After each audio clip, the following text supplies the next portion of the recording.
Hello everyone, welcome to Gate Notebook. और आज हम इस वीडियो में डिस्कस करने वाले हैं यूजीसी नेट कंप्यूटर साइंस दिसंबर 2019 में नेटवर्क सिक्योरिटी पे क्या 3 बहुत ही इम्पॉर्टेंट क्वेश्चंस पूछे गए थे। वो क्वेश्चन कौन से टॉपिक्स हैं वो भी एनालिसिस हो जाएगा आपका, साथ ही के साथ उन क्वेश्चंस के कैसे सॉल्यूशंस आपको निकालने चाहिए। अब देखिए, ये जो 3 क्वेश्चंस हैं आपने पहले भी एग्ज़ाम में अटेम्प्ट किए होंगे, जिन्होंने एग्ज़ाम दिया था। जिन्होंने नहीं दिया था उन्होंने एज अ एनालिसिस उन क्वेश्चंस को सॉल्व करने की कोशिश की होगी। तो यहाँ पर उन क्वेश्चंस को हम देखेंगे भी, आप भी ट्राई कीजिएगा और साथ ही के साथ मैं आपको इसका डिटेल्ड सोल्यूशन भी बताने वाली हूँ। ओके, बट बिफोर स्टार्टिंग हमेशा की तरह आपसे यही कहूँगी कि हमारे यूट्यूब चैनल गेट नोटबुक को जल्द से जल्द सब्सक्राइब कर लीजिए अगर नहीं किया है तो। साथ ही बेल आइकन पर ज़रूर क्लिक करें ताकि आपको बहुत ही इंपॉर्टेंट जो अपडेट्स हम देते रहते हैं उसकी नोटिफिकेशंस मिलती रहें और हमारे सेशंस का बेनिफिट्स लेते रहें। साथ ही आपके लिए एक बहुत ही मज़ेदार सेशन भी अपलोड किया गया था, 80+ questions of cryptography along with most important concepts. तो वो वीडियो भी ज़रूर देखिएगा, उससे आपके जो बेसिक कॉन्सेप्ट्स हैं वो सभी क्लियर हो जाएंगे। क्योंकि देखिए, जब तक आपकी फाउंडेशन नहीं बनेगी आप किसी भी प्रीवियस ईयर क्वेश्चन को या मॉक टेस्ट क्वेश्चन को नहीं सॉल्व कर पाओगे। और आप यहाँ पे क्लियरली देख सकते हैं, मैंने मेंशन किया हुआ है कि नेटवर्क सिक्योरिटी का जो वेटेज है, ठीक है, नेटवर्क सिक्योरिटी की बात करूँ या फिर क्रिप्टोग्राफी की बात करूँ, इसका जो वेटेज है एग्जामिनेशन वो 6 मार्क्स का होता है। तो 6 मार्क्स कम नहीं होते हैं, बहुत होते हैं। क्योंकि कहते हैं ना, एक मार्क्स से बहुत सारे मार्क्स आप अपने पॉजिटिवली रख सकते हो और एग्ज़ाम को क्वालिफाई आसानी से कर सकते हो। चलिए तो स्टार्ट करते हैं। पहला क्वेश्चन है आपके सामने, which is not needed by an encryption algorithm used in cryptography. Question को ध्यान से समझा कीजिए, ठीक है। व्हाट क्वेश्चन सेज, ये आपके माइंड में डायरेक्टली जाना चाहिए। क्वेश्चन क्लियरली पूछ रहा है कि इनमें से कौन सी चीज़ है, 4 चीज़ें आपको यहाँ पे मेंशन्ड है, दैट इज की, message, cipher text end user details, ठीक है। और या फिर मैसेज एंड यूज़र डिटेल दोनों ही हो सकते हैं, ठीक है। तो इनमें से कौन सी चीज़ें हैं जो कि क्रिप्टोग्राफी के अंदर इनक्रिप्शन एल्गोरिदम जब हम परफॉर्म करते हैं एट दैट टाइम रिक्वायर्ड नहीं होता है। ध्यान से समझिए, क्रिप्टोग्राफी मैंने आपको बताया है प्रीवियस वीडियो में भी कि क्रिप्टोग्राफी क्या होती है। जब हम किसी भी मैसेज, इंफॉर्मेशन या डेटा को सेंडर से रिसीवर तक भेजते हैं किसी भी नेटवर्क के ज़रिए, तो वो नेटवर्क क्या होता है, डेडिकेटेड नेटवर्क नहीं होता है और इसके कारण जो सिक्योरिटी है वो नहीं होती है। मतलब वो मैसेज बीच में कोई तीसरा, दैट मीन्स कि अनऑथोराइज्ड जो यूज़र है, इंट्रूडर है, कुछ भी कह सकते हैं, ठीक है, वो आपके मैसेज को ले भी सकता है, उसको पढ़ भी सकता है और सिक्योरिटी ब्रेक भी कर सकता है, राइट। सो इसीलिए एन्क्रिप्शन एल्गोरिदम को परफॉर्म किया जाता है। एन्क्रिप्शन एल्गोरिदम क्या करता है, जो मैसेज प्लेन टेक्स्ट में लिखी होती है उसको वो साइफर टेक्स्ट में कन्वर्ट करता है। व्हाट इज साइफर टेक्स्ट वो भी बताया है। साइफर टेक्स्ट क्या होता है, जो कि आपके मैसेज को कोडेड फॉर्म में इनकोड कर देता है ताकि कोई तीसरा पर्सन जो अनऑथोराइज्ड पर्सन है वो आपके मैसेजेस को ना पढ़ सके और उसके सिक्योरिटी जो कॉन्फिडेंशियलिटी है उसको ब्रेक ना कर सके, राइट। तो इतने पॉइंट्स तो आप समझ गए होंगे, है ना। तो वही चीज़ यहाँ पर बात कही जा रही है। अब देखो, सिक्योरिटी के पर्पज से क्या चीज़ें इंपॉर्टेंट है। मैसेज चाहिए, है ना, मैसेज चाहिए कि नहीं चाहिए। यहाँ पर नॉट नीडेड की बात हो रही है। मैसेज तो चाहिए ही चाहिए क्योंकि अपन उसी को तो इनक्रिप्ट करेंगे। और इनक्रिप्ट किससे करेंगे, की से इनक्रिप्ट करेंगे। अगेन कीज कितने टाइप की होती हैं, symmetric and asymmetric, that means कि पब्लिक एंड प्राइवेट, है ना। जो एल्गोरिदम अपन परफॉर्म करते, क्रिप्टोग्राफी परफॉर्म करते हैं, तो सिमेट्रिक की क्रिप्टोग्राफी होती है जहाँ पर हम यूज़ करते हैं प्राइवेट की का। वही अगर हम बात करें तो असिमेट्रिक की क्रिप्टोग्राफी, एट दैट टाइम हम वहाँ पर पब्लिक और प्राइवेट की दोनों का यूज़ करते हैं। तो बात तो क्लियर हो गई कि ये दोनों हमारे आंसर्स नहीं हो सकते। बचा क्या, साइफर टेक्स्ट। साइफर टेक्स्ट तो हमने उस मैसेज को ही बनाया ना, तो साइफर टेक्स्ट वैसे तो ज़रूरत नहीं पड़ रही है, वो मैसेज को ही तो हम साइफर टेक्स्ट बना रहे हैं, वो मैसेज ही तो साइफर टेक्स्ट बन जा रहा है। तो हमें शुरू से तो साइफर टेक्स्ट नहीं चाहिए होता, हमें उस मैसेज को ही कन्वर्ट करना होता है, तो इसकी रिक्वायरमेंट नहीं होती। यूज़र डिटेल्स की रिक्वायरमेंट तो बिल्कुल भी नहीं होती। So that is why option number E will be your correct answer. अगर एक समराइजेशन की बात करें तो किसी भी डेटा को एनक्रिप्ट करना हो, ठीक है, या फिर डिक्रिप्ट करना हो, डिक्रिप्ट मतलब वापस से साइफर टेक्स्ट को प्लेन टेक्स्ट में कन्वर्ट करना हो ताकि रिसीवर उस मैसेज को समझे और उसके हिसाब से एक्नॉलेज कर पाए, ठीक है। तो वहाँ पर हमें चाहिए वही, यहाँ पर अगर लिखा होता साइफर टेक्स्ट की जगह पे प्लेन टेक्स्ट, ठीक है, तो आपका ये आंसर हो सकता था, ठीक है। आपका मतलब ये आंसर नहीं होता क्योंकि नॉट रिक्वायर्ड यहाँ पे पूछा है, तो साइफर टेक्स्ट की जगह पे प्लेन टेक्स्ट लिखा होता तो वो मैसेज ही कहलाता। बात ध्यान से समझिएगा, क्वेश्चन चेंज किया जा सकता है, ठीक है। तो प्लेन टेक्स्ट हो या मैसेज हो, दोनों सेम चीज़ है जिसको अपन ईजिली समझ सकते हैं।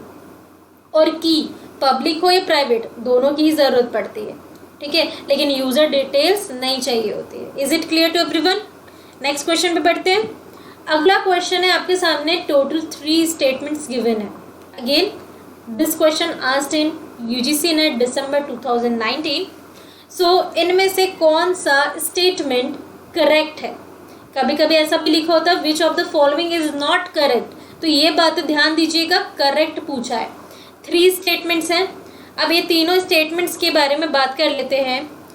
मैसेज कॉन्फिडेंशियलिटी मीन्स व्हाट, मतलब यहाँ पर कॉन्फिडेंशियलिटी मतलब क्या होता है, मैसेज इंटेग्रिटी मतलब क्या होता है, एंड मैसेज ऑथेंटिकेशन मतलब क्या होता है। अगर आपने क्रिप्टोग्राफी अच्छे से पढ़ी हुई है, क्योंकि बेसिक टर्मिनोलॉजीज है और आप देख सकते हैं ये सबसे लेटेस्ट एग्जाम में पूछा गया है, तो मतलब क्वेश्चन बेसिक से पूछा जाता है, बेसिक्स क्लियर होना बहुत ज़रूरी है। अगर आप ये तीनों टर्मिनोलॉजी को जानते हैं, क्योंकि ये मॉडर्न मेथड्स हैं, नाउ डेज हम इन्हीं मेथड्स का यूज़ करते हैं एल्गोरिदम में ताकि क्रिप्टोग्राफी परफॉर्म की जा सके, ठीक है, तो आप आराम से आंसर फाइंड आउट कर सकते हैं। कॉन्फिडेंशियलिटी मतलब मैंने आपको क्या बताया था, कॉन्फिडेंस, ठीक है, मतलब अब पूरी कॉन्फिडेंस से ए जो है वो बी को मैसेज भेज रहा है, ठीक है, कि ये मैसेज तो मेरा बी ही पढ़ेगा, बी ही समझेगा, ये कॉन्फिडेंस है। तीसरा कोई आया यहाँ बी से वो मैसेज पढ़ गया तो कॉन्फिडेंशियलिटी ब्रेक होगी ना। तो वही बात है, the sender and the receiver expect privacy, मतलब ए चाहता है बी ही रिसीव करे, बी चाहता है कि ए का मैसेज वही रिसीव करे, that is confidentiality and this is correct. जो पहला करेक्ट है तो दैट मीन्स कि ये तो रॉन्ग हो गया, है ना, सी तो कह रहा है कि पहला करेक्ट नहीं है, right, elimination method. Second, message integrity means what, the data must arrive at the receiver exactly as they were sent, मतलब ए ने बी को भेजा हाउ आर यू, ठीक है, और बी ने एग्जैक्टली यही सेम मैसेज रिसीव किया जैसा कि ए ने लिखा था हाउ आर यू, मतलब जो ए ने भेजा वही बी ने रिसीव किया बिना किसी चेंजेस के। तो ये क्या हुआ, मैसेज इंटेग्रिटी, जैसा भेजा वैसा ही पाया, तो ये बिल्कुल करेक्ट है, बिल्कुल सही है ये भी स्टेटमेंट, मतलब फर्स्ट एंड सेकंड दोनों करेक्ट है, तो ए भी आंसर हो सकता है। और यहाँ पर आप देख सकते हैं कि बी कह रहा है कि सेकंड आंसर नहीं हो सकता है, मतलब ऑप्शन नंबर ए और डी में से कोई भी आंसर हो सकता है, वो क्या डिसाइड करेगा, थर्ड। तो मैसेज ऑथेंटिकेशन का मतलब क्या होता है, the receiver must ensure that the message is coming from the intended sender, ठीक है। ऑथेंटिकेशन मतलब कि ए ने भेजा है तो ए वहाँ पर अपना नाम मेंशन करेगा कि आई एम द सेंडर, और बी ने मैसेज रिसीव किया है तो वो यहाँ पर मेंशन करे कि yes I am the receiver.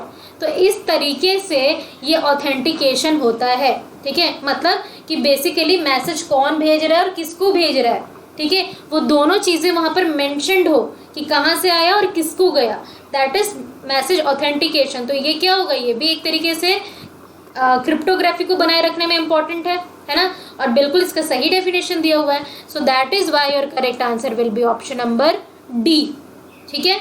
तीनों स्टेटमेंट्स बिल्कुल करेक्ट है और ये तीनों की तीनों टर्मिनोलॉजी भी बिल्कुल करेक्ट यहाँ पर गिवन है, और ये तीनों बहुत इंपॉर्टेंट है। एक होता है नॉन रेपोडिएशन, ये भी बताया हुआ है आपको, फोर्थ वन होता है नॉन रेपोडिएशन, ठीक है।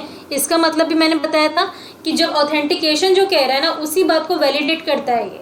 लाइक ए ने बी को कोई मैसेज भेजा और बी को वो मैसेज पसंद नहीं आया, मे बी वो ट्रोल कर रहा था ए बी को, बी ने कंप्लेंट कर दी कि हाँ भाई ए ने मतलब उसको ट्रोल किया, हैरेसमेंट किया, व्हाटएवर। सो ए डर कर कहता है कि नहीं ये मैसेज तो मैंने भेजा ही नहीं है, अपने आप को बचाने के लिए। नॉन रेपुडिएशन ये कहता है कि अगर ए ने कोई मैसेज भेजा है, वहाँ पर उसकी ऑथेंटिकेशन गिवन है, उसकी आईडी गिवन है, नाम गिवन है, डिटेल्स गिवन है, और बी ने मैसेज रिसीव किया है, उसका भी सारा डिटेल गिवन है, तो वो दोनों अपने और जो आइडेंटिटी है उससे पीछे नहीं हट सकते कि नहीं ये हमारा नहीं है। That is non repudiation, right.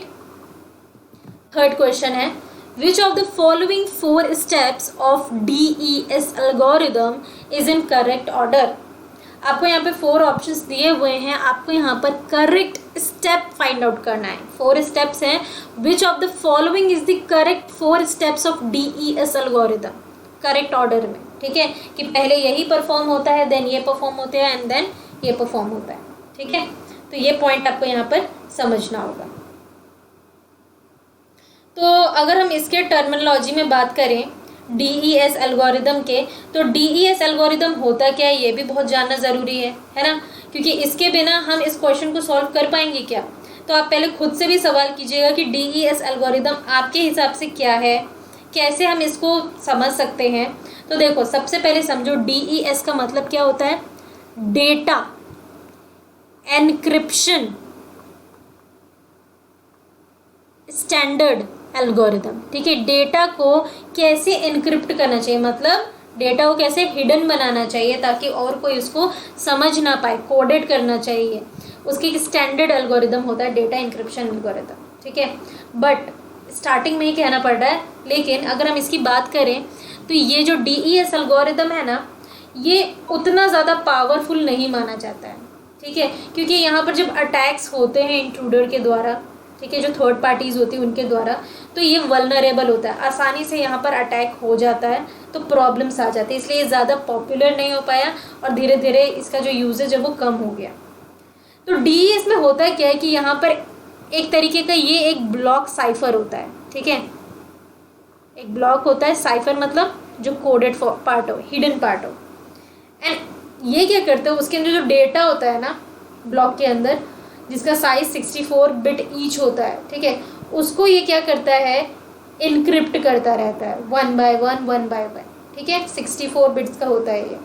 Plain text जो है उसको हम क्या करते हैं, उस ब्लॉक के अंदर डालते हैं, साइफर ब्लॉक के अंदर, जो कि 64 बिट का है, और उसको हम साइफर टेक्स्ट में कन्वर्ट करते हैं, ठीक है। एग्जैक्टली 64 बिट का प्लेन टेक्स्ट 64 बिट का ही साइफर टेक्स्ट निकालता है, राइट।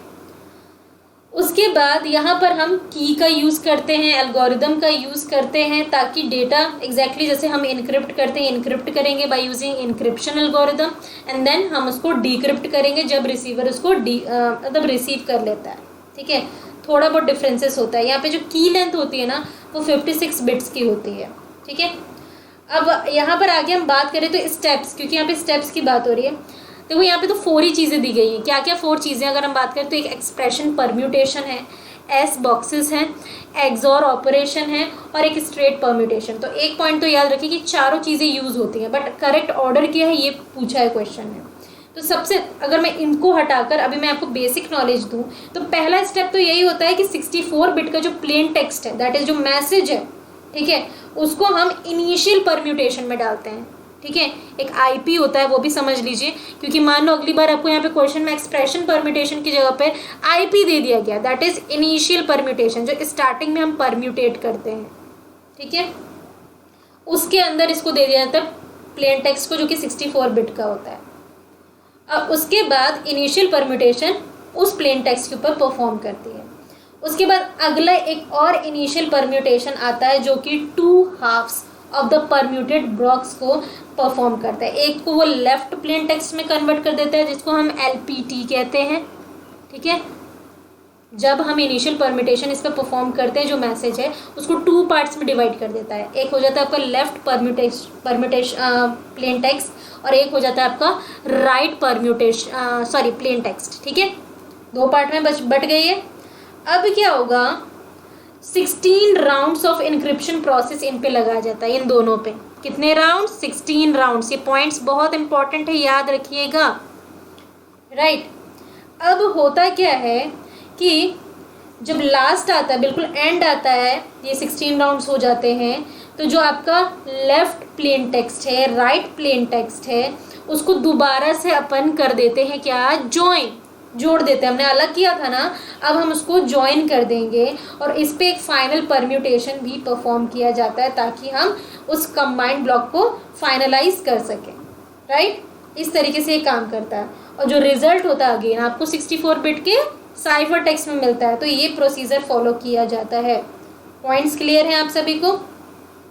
अब बात कर लेते हैं कि यहाँ पे जो 4 स्टेप्स फॉलो किए जाते हैं DSE फंक्शन एल्गोरिदम को परफॉर्म करने के लिए। ठीक है, ये तो आपका इनिशियल परम्यूटेशन का काम आपको पता चल गया। इसमें सबसे पहले क्या होता है? की ट्रांसफॉर्मेशन करते हैं। अगर ऑप्शन में होता तो हम उसको डालते हैं। ठीक है, की परम्यूटेशन हम यहाँ पे परफॉर्म करते हैं, एक ये पॉइंट भी याद रखिएगा। बट क्योंकि यहाँ पे की ट्रांसफॉर्मेशन है नहीं, देन उसके बाद एक्सपेंशन परम्यूटेशन यहाँ पर डाला जाता है। ठीक है, एक्सपेंशन कहो या एक्सप्रेशन कहो, दोनों बात एक ही है। ठीक है, तो आप देख सकते हैं यहाँ पर एक्सप्रेशन केवल पहले और दूसरे में, मतलब ये भी आंसर हो सकता है, ये भी हो सकता है। क्लियर, एक बात ये हो गई कि ये दोनों आंसर्स नहीं हैं। राइट, देन उसके बाद कौन होता है?